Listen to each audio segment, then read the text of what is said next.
Good morning guys, कैसे हैं आप लोग। मैं बिल्कुल ठीक हूँ। आप लोग बताइएगा आप लोग कैसे हैं। हम आप लोगों को गृह विज्ञान क्लास 9 की बता रहे थे, जिसमें से मैंने फर्स्ट यूनिट का 3 चैप्टर ख़त्म कर दी हूँ, मैं समाप्त कर दी हूँ। आज मुझे बताना है आप लोगों को अर्थव्यवस्था परिवार की मूलभूत आवश्यकताएँ, यही है। ठीक है, तो इसके बाद आपका ये पूरा ये और पूरा ये 3 यूनिट पूरा ख़त्म हो जाएगा। बचेगा आपका 2, इसमें 2 चैप्टर हैं, वो मैं ख़त्म कर दूँगी। फिर क्लास 10th स्टार्ट करूँगी। तो चलिए ज़्यादा बातें नहीं करते, वीडियो को स्टार्ट करते हैं। तो चैप्टर का नाम क्या है? अर्थव्यवस्था परिवार की मूलभूत आवश्यकताएं, economic management, fundamental needs of family. इसमें पहला क्या है? प्रस्तावना। गृह विज्ञान घर तथा परिवार संबंधी व्यवस्था का सैद्धांतिक अध्ययन है। गृह विज्ञान घर तथा परिवार संबंधी व्यवस्था का सैद्धांतिक अध्ययन है। घर परिवार की व्यवस्था के अनेक पक्ष हैं। इन पक्षों में अर्थव्यवस्था एक अत्यधिक महत्वपूर्ण पक्ष है। यदि घर की अर्थव्यवस्था सुचारू और सुनियोजित न हो तो परिवार की सुख शांति समाप्त हो जाती है अथवा संकट में पड़ जाती है। मानव की आवश्यकताएं अनंत और असीमित हैं। इन आवश्यकताओं की पूर्ति के लिए मुख्य साधन धन या पारिवारिक आय है। यदि पारिवारिक आय सीमित मात्रा में होती है तो गृहिणी को अत्यंत सूझबूझ के साथ परिवार के सदस्यों की असीमित आवश्यकताओं की पूर्ति करनी पड़ती है। अतः हम कह सकते हैं कि अर्थव्यवस्था का उद्देश्य परिवार के सदस्यों की आवश्यकताओं की पूर्ति अपनी आय व अन्य साधनों से प्राप्त धन के अनुसार करना है। इस प्रकार स्पष्ट है कि व्यक्ति, परिवार तथा समाज में अर्थव्यवस्था का सर्वाधिक महत्व है। मानव अपने जन्म के क्षण से मृत्यु पर्यंत किसी न किसी आवश्यकता का अनुभव करता ही रहता है। अपने दैनिक जीवन की इन विभिन्न आवश्यकताओं की पूर्ति हेतु वह परिवार के आश्रय लेता है। परिवार की विभिन्न आवश्यकताओं की पूर्ति में गृह व्यवस्था की अत्यंत महत्वपूर्ण भूमिका है।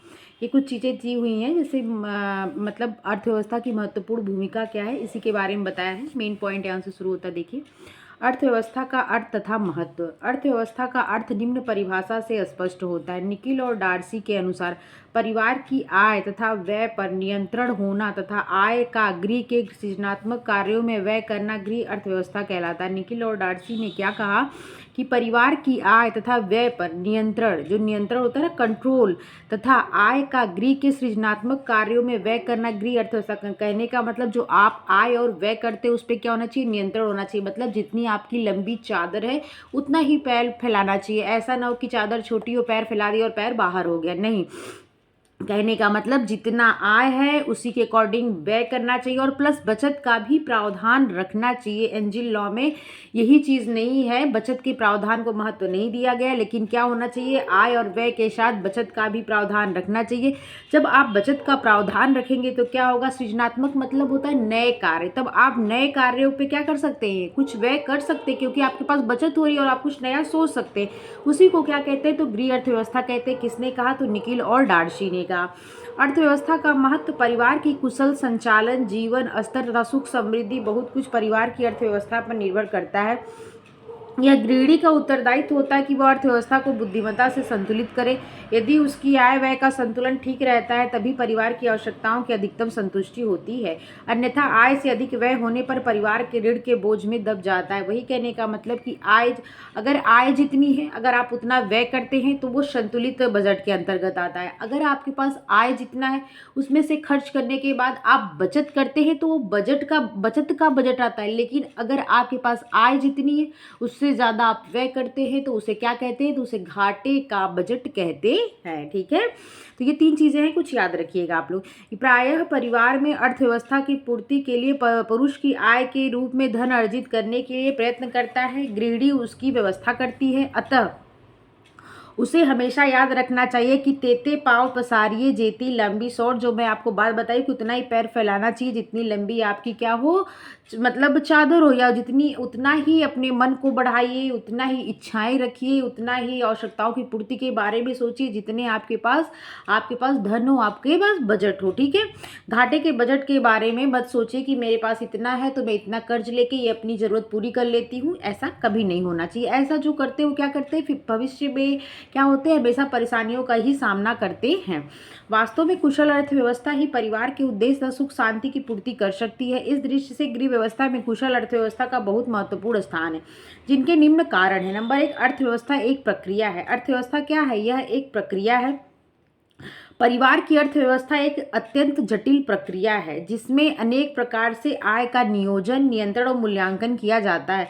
अर्थव्यवस्था में क्या किया जाता है? तो अर्थव्यवस्था में आय का जो आपकी इनकम है उसका आयोजन किया जाता है, उसका नियंत्रण किया जाता है, उसका मूल्यांकन किया जाता है। मतलब उसे कैसे खर्च करना है, ठीक है, उसके बारे में पहले क्या रणनीति बनाई जाती है, फिर उस पे नियंत्रण करके कहने का मतलब संगठन के साथ नियंत्रण करके कैसे कैसे खर्च करना, कंट्रोलिंग पावर के साथ कार्य करना, लास्ट में मूल्यांकन करना कि मैंने धन को सही जगह खर्च किया कि नहीं किया। यही क्या है? यही अर्थव्यवस्था है। इसलिए इसको कैसी प्रक्रिया, जटिल प्रक्रिया के अंतर्गत रखा गया है। अर्थात अर्थव्यवस्था इस प्रकार का आधार प्रदान करता है कि जिससे गृहिणी को इस बात का अनुभव होता रहता है कि परिवार की आय क्या है, उसे किस प्रकार तक किन किन आवश्यकताओं को प्रमुखता देते हुए व्यय करना चाहिए।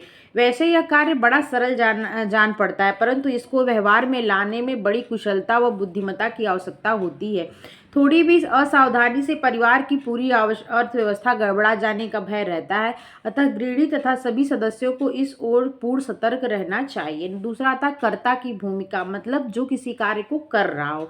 परिवार में मुख्य रूप से आय के रूप में धन कमाने का उत्तरदायित्व परिवार के कर्ता के ऊपर ही होता है। जो परिवार का कार्यभार संभालता, परिवार की चीज़ों को देखता है, अच्छा बुरा, उसे ही कर्ता कहते हैं। वह परिवार के हित में इस आय को व्यय करके परिवार के उद्देश्यों की पूर्ति करता है। व्यय की योजना, प्रसिद्ध अर्थशास्त्री एस्थर ही प्रीवी के अनुसार गृह व्यवस्था का मूल आधार आय का उपयोग करने की सरल एवं संतोषजनक योजना है। व्यक्ति की आय प्रायः एक निश्चित सीमा तक बढ़ती है, परंतु परिस्थितिवश व्यय की आवश्यकता अधिक भी हो सकती है। आवश्यकता इस बात की है कि या तो आय को बढ़ाया जाए अथवा आय के अनुसार योजनानुसार व्यय को सीमित किया जाए। इसी आधार पर योजनानुसार व्यय करके आय व्यय में संतुलन बनाया जा सकता है, अन्यथा परिवार को कठिनाई का सामना करना पड़ सकता है। अगला आता है रहन सहन का स्तर। गृह अर्थव्यवस्था पर परिवार के रहन सहन का भी बहुत प्रभाव पड़ता है। साधारण रूप से परिवार के मुख्य 3 स्तर होते हैं, एक उच्च, एक मध्यम और एक निम्न। ये सभी जानते हैं। जैसे समाज में भी एक हाई क्लास के लोग होते हैं, एक मिडिल क्लास के लोग होते हैं और एक लोअर क्लास के लोग होते हैं, ठीक है, वही चीज़ बता रहा है। निम्न स्तर वाले परिवार की अपेक्षा मध्यम परिवार में धन का व्यय अधिक होता है, जबकि उच्च स्तर के परिवारों में शान शौकत एवं विलासिता पर अधिक धन व्यय होता है। कभी कभी इस व्यय को अपव्यय भी कहा जाता है, परंतु उच्च स्तर वाले परिवार की दृष्टि में तो यह आवश्यकता ही है, परिणाम स्वरूप उन्हें अधिक धन की आवश्यकता होती है। अगला आता है सामाजिक आर्थिक परिवर्तन। आज का युग वैज्ञानिक औद्योगिक प्रगति का युग है, जिसके फलस्वरूप समाज में अनेक सामाजिक आर्थिक परिवर्तन हो रहे हैं। परिवार भी इससे प्रभावित हो रहा है। विज्ञान ने जो नए नए आविष्कार करके विभिन्न साधन उपलब्ध करा दिए, परिवार का उनकी ओर आकर्षित होना स्वाभाविक है। धनी वर्ग के लोग तो इन साधनों पर धन व्यय कर देना कोई कठिन बात नहीं, परंतु मध्यम स्तरीय परिवार भी इन साधनों पर धन व्यय करने का यथासंभव प्रयत्न करते हैं तथा इसे पूरा करने के लिए अधिक आय की आवश्यकता का अनुभव करते हैं। अगला आता है परिवार के सदस्यों की संख्या। जिस परिवार में जितनी अधिक सदस्य संख्या होगी, उतने ही अधिक धन की आवश्यकता का अनुभव होगा। सदस्य संख्या और आय की वृद्धि में अर्थशास्त्री माल्थस के नियम के अनुसार सदस्य संख्या गुणात्मक क्रम में तथा आय वृद्धि धनात्मक क्रम में होती है। अर्थात सदस्य संख्या 2 गुणे 2 बराबर 4, लेकिन 4 गुणे 4 बराबर 16 तथा आय वृद्धि 2, 3, 4 इस क्रम में होती है। अतः यह बात निश्चित है कि आय वृद्धि इतनी सरलता से सदस्य संख्या के अनुसार की बराबरी नहीं कर सकती। ऐसी स्थिति में परिवार की सदस्य संख्या सीमित होनी चाहिए अथवा आय वृद्धि का प्रयास करना चाहिए, अन्यथा परिवार की आवश्यकता पूर्ति में बहुत कठिनाई का सामना करना पड़ेगा। हाँ, कहीं से आकस्मिक धन या लॉटरी आदि से धन प्राप्त हो जाए तो वह अलग बात है, परिवारों को लाभ क्या होता है, मिलता है।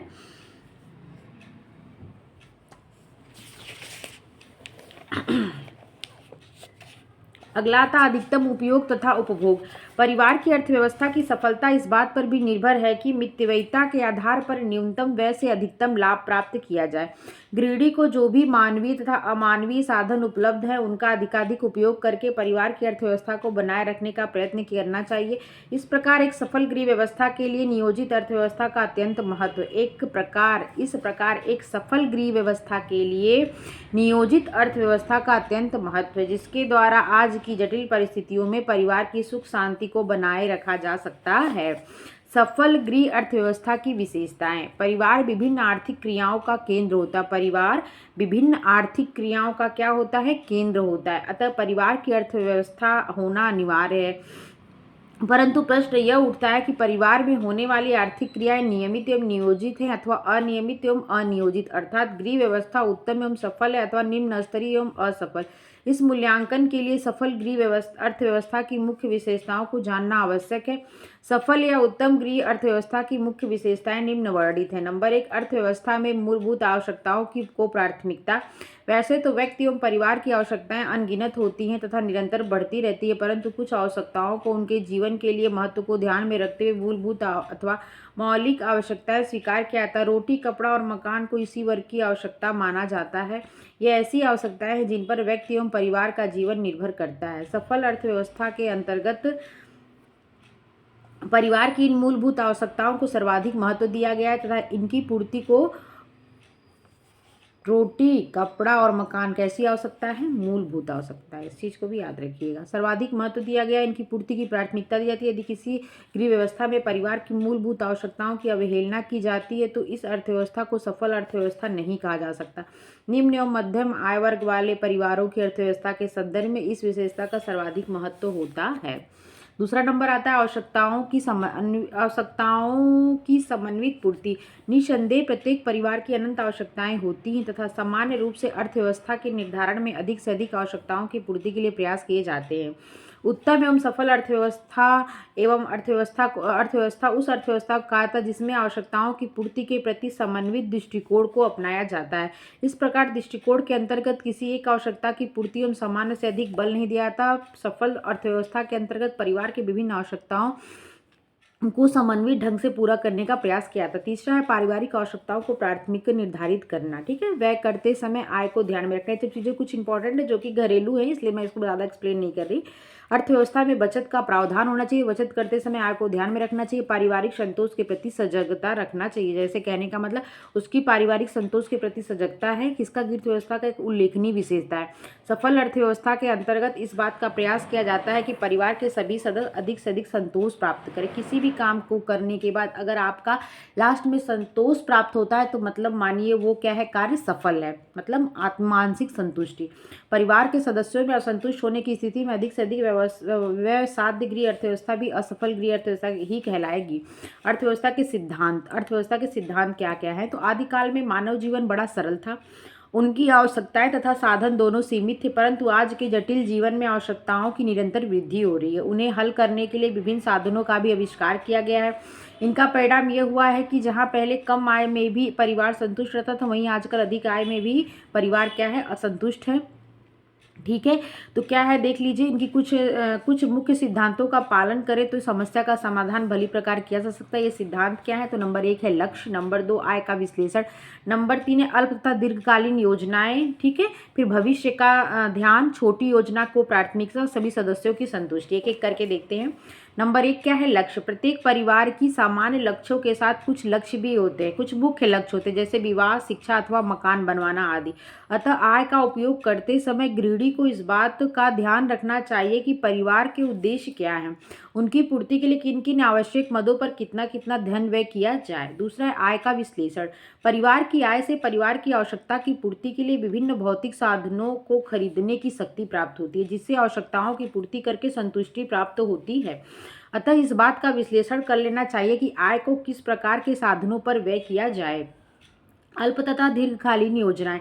अर्थव्यवस्था की कुशलता परिवार के उचित नियोजन पर निर्भर होती है। ये योजनाएं दो प्रकार की होती हैं एक अल्पकालीन और एक दीर्घकालीन। अल्पकालीन योजना के अंतर्गत क्या क्या आता है? तो भोजन, वस्त्र, शिक्षा, बिजली और ईंधन। दीर्घकालीन योजना के अंतर्गत मकान बनवाना, उच्च शिक्षा, विवाह, व्यवसाय तथा उद्योग स्थापित करना इत्यादि। प्रारंभिक आवश्यकताओं में तीव्रता अपेक्षाकृत अधिक होते हुए भी दीर्घकालीन योजना का महत्व कम नहीं होता। अतः पति पत्नी दोनों का गृह आयोजन करते समय परस्पर विचार विमर्श कर लेना लाभकारी है, जिससे यदि आवश्यक हो तो अल्पकालीन योजनाओं में थोड़ी थोड़ी कटौती करके ही दीर्घकालीन योजनाओं को भी चलाया जा सकता है, जो सदस्यों के भावी जीवन के लिए लाभकारी होगा। भविष्य का ध्यान। पारिवारिक आय की योजना के साथ भविष्य की योजना का प्रावधान करना यह अर्थव्यवस्था का महत्वपूर्ण सिद्धांत है। कहने का मतलब आप अपने आय व्यय में बचत करके करके इस प्रकार कुछ धन संचय करके भविष्य तक वृद्धावस्था में काम ला सकते हैं।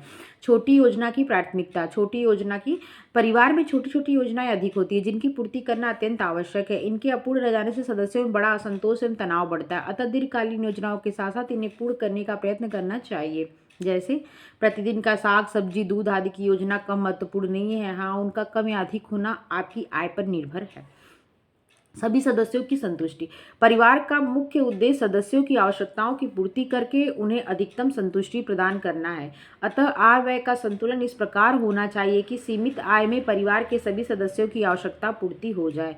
ऐसा न हो कि किसी की सभी आवश्यकता पूर्ति कर दी जाए, वो किसी की कुछ भी मतलब उपेक्षा किए। जैसे परिवार के एक बच्चे की शिक्षा, खाने पहनने, मनोरंजन का पूरा खर्च के दूसरे पे न किया जाए तो क्या होगा, उससे परिवार में असंतोष की भावना मतलब जन्मेगी। ठीक है।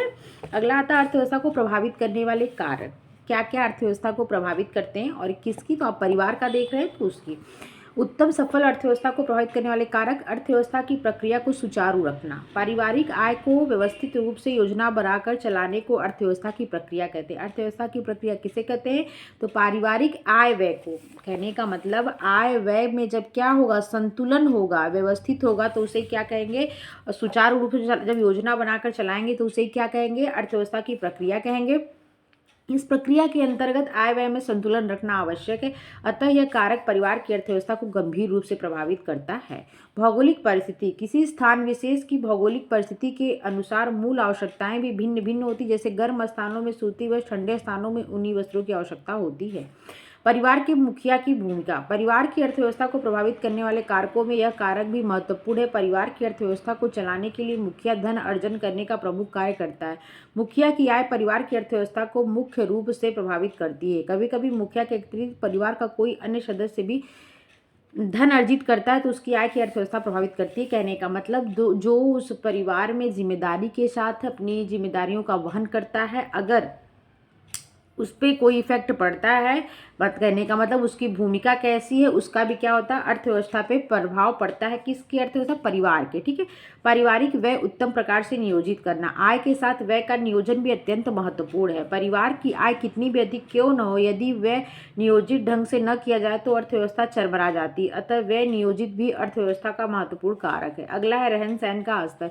रहन सहन का स्तर गृह अर्थव्यवस्था को प्रभावित करने वाला कारक है। आधुनिक युग में परिवार चाहता है कि उसका रहन सहन का स्तर ऊंचा रहे। रहन सहन का स्तर प्रतिष्ठा का प्रतीक माना जाता है, परंतु जहां तक हो रहन सहन का स्तर परिवार की आय के अनुकूल होना चाहिए। ठीक है। क्या होना चाहिए, रहन सहन का स्तर क्या होना चाहिए, परिवार की आय के अनुकूल होना चाहिए। सीमित आय वाले परिवार यदि दिखावटी वस्तुओं पर खर्च करेंगे तो उनकी अर्थव्यवस्था बिगड़ जाएगी, जीवन यापन कठिन हो जाएगा। अतः रहन सहन का स्तर आय के अनुरूप होना चाहिए। समाज में होने वाले सामाजिक एवं आर्थिक परिवर्तन। समाज में निरंतर होने वाली सामाजिक व आर्थिक परिवर्तन से परिवार की अर्थव्यवस्था प्रभावित होती है। आधुनिक फैशन, मनोरंजन, फिल्म, नए नए साधन, उपकरण आदि कारण व्यय को निरंतर बढ़ाते हैं। इस प्रकार के व्यय के निरंतर बढ़ने से परिवार की अर्थव्यवस्था बिगड़ने लगती है। अतः परिवार के सदस्यों को इस बात का ध्यान रखना चाहिए कि वे आधुनिक फैशनों पर ध्यान न दें, अपनी आय के अनुसार ही चलें। धार्मिक एवं नैतिक कारण। धार्मिक रीति रिवाजों, धर्म के अनुसार का भी आवश्यकताओं पर प्रभाव पड़ता है। जो व्यक्ति धार्मिक भावनाओं से प्रेरित होकर आध्यात्मिक आदर्शों को प्राप्त कर लेते हैं, उनका जीवन सादा हो जाता है। ऐसे व्यक्ति का रहन सहन का स्तर भी नीचा माना जाएगा, यद्यपि उनका जीवन यापन स्टैंडर्ड ऑफ लाइफ अत्यधिक ऊंचा हो जाता है। इनकी आवश्यकताएं निश्चय ही कम हो जाती हैं, अर्थात नैतिक तथा आध्यात्मिक उत्थान के साथ आवश्यकताओं पर अंकुश लगता है। परिवार का आय। परिवार के आकार का तात्पर्य है परिवार में सदस्यों की संख्या। परिवार का आकार जितना बड़ा होगा, खर्च उतना अधिक होगा। तो सीमित आय वाले परिवार का आकार बड़ा होने पर उनका रहन सहन का स्तर भी निम्न होता है। इस प्रकार यह कहावत चरितार्थ है, छोटा परिवार सुखी परिवार। कुशल अर्थव्यवस्था की प्रकृति के निर्धारण। आपने क्या देखा, कारक देखा। ठीक है।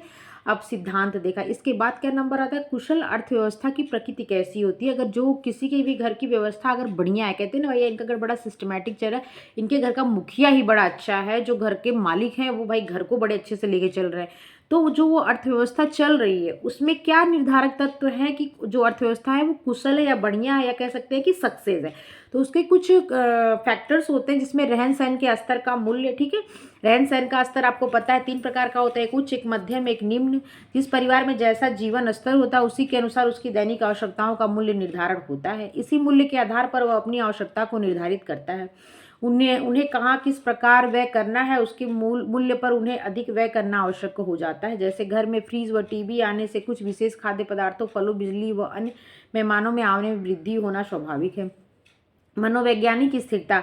परिवार में कई बार ऐसी विषम परिस्थितियां उत्पन्न हो जाती हैं कि कितनी ही कुशल गृहिणी क्यों न हो, वह भी हताश हो जाती था। आय का नियंत्रण असंतुलित हो जाता है। साथ ही कुछ सदस्य अपनी स्वार्थ पूर्ति के लिए भी न तो आय की परवाह करते और न ही गृहिणी दायित्वों की। अतः अर्थव्यवस्था का स्वरूप ऐसा हो जो कर्ता के मनोवैज्ञानिक स्थिरता प्रदान कर सके। कहने का मतलब मनोवैज्ञानिक स्थिरता, साइकोलॉजिकल उसकी मेंटेलिटी कैसी, इस बात का भी ध्यान देना कि जो कुशल गृहिणी उसे हताश और निराश नहीं होना चाहिए। कैसा होना चाहिए उसे, जो है कि कह सकते हैं कि सहनशील होना चाहिए। इस परिस्थितियों से दूरदर्शिता उसके अंतर्गत होनी चाहिए। परिस्थितियों को पहले ही भाप सके, चीज़ों को वो संतुलित करके नियंत्रित करके चला सके, न कि असंतुलित। अगला आता है बचत। अर्थव्यवस्था के निर्धारण में बचत का स्थान तथा योगदान महत्वपूर्ण है। अतः इसकी विधि कोई भी अपनाई जाए, परंतु इसमें आवश्यक रूप से बचत का भी प्रावधान होना चाहिए। साथ ही इस बात की जानकारी होनी चाहिए किस प्रकार बचत की जा सकती है तथा किन किन विधियों द्वारा बचत को सुरक्षित रखा जा सकता है। बालकों का योगदान। बच्चे परिवार के सदस्य तथा महत्वपूर्ण अंग है। जहाँ माता पिता का उत्तरदायित्व उनका पालन पोषण करना, वहीं आवश्यक है कि बच्चे को आत्मनिर्भर बनाए तथा उन्हें इस प्रकार का मार्गदर्शन करे ताकि वे परिवार के प्रत्येक परिस्थितियों में सहयोग देने के लिए क्या हो, योग्य बने। अर्थव्यवस्था के संचालन में उनका सहयोग लेना एक सफल कदम होता है। गृह अर्थव्यवस्था में गृहिणी की भूमिका। देखिए अभी कितना बचा हुआ है,